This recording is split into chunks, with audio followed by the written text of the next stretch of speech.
new Danish royal throne was created featuring twisted legs and struts made from narwhal tusks, as well as the usual gold decorations. The engraving of Worm's cabinet also depicts a number of smaller items, such as minerals and plants, carefully organized into categories and neatly sorted into boxes labeled in large Latin letters. The first minerals in the collection came from mine surveyors working in Norway, on the Faroe Islands, and in Scania, the southernmost province of Sweden. The table in the center of the room seems like a spot to sit down with specific objects and examine them more closely, although it's empty and only features the title and the date of the folio cum catalogue. Most of the treasures depicted in the engraving remain something of a mystery. While they all originated somewhere in the vast expanses of the North, their exact provenance has never been clearly established. The room doesn't seem to have been designed with comfort in mind. The whalebone stool doesn't look very inviting to sit on. While not the only one of its kind, Worm's cabinet is a paradigm of a collection reflecting its originator's lively curiosity, his search for divine intention, and his fascination with realms unknown.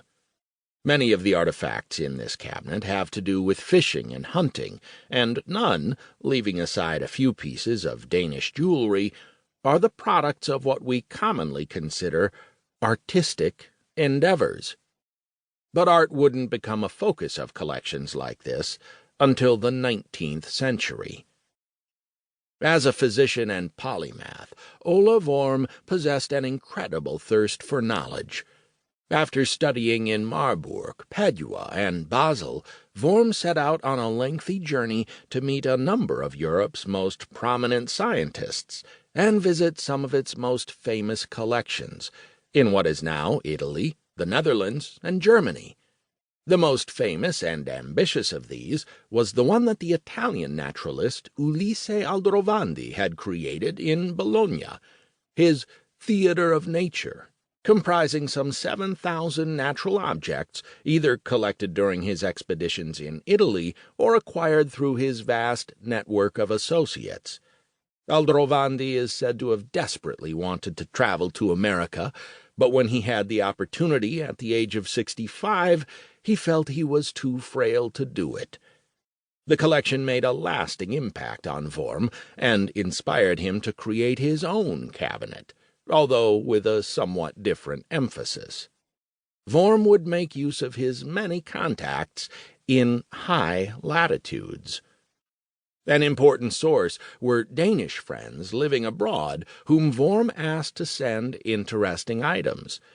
Visitors from Iceland likely sent him additional items. Even some of his patients supplied material. At some point, it must have become common knowledge that Worm was obsessed with objects from the high north and other places.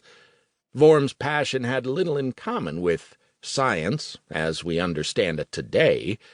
Collectors in his day were interested in more or less everything that was exotic, since they felt that it provided evidence of God's vast creative power.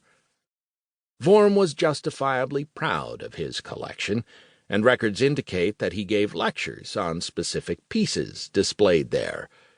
By selecting and arranging his artifacts, Worm was also trying to make it possible for my public to touch them with their own hands and see them with their own eyes.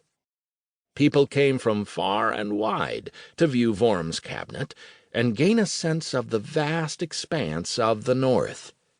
Even after Worm died, visitors from throughout Europe continued to travel to Copenhagen to get a look at his life's work.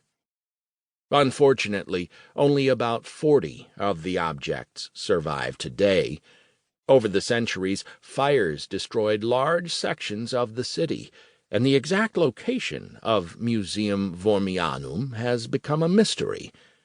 But some of Worm's treasures can be found in Denmark's Museum of Natural History in Copenhagen, while others are housed in the Danish National Museum.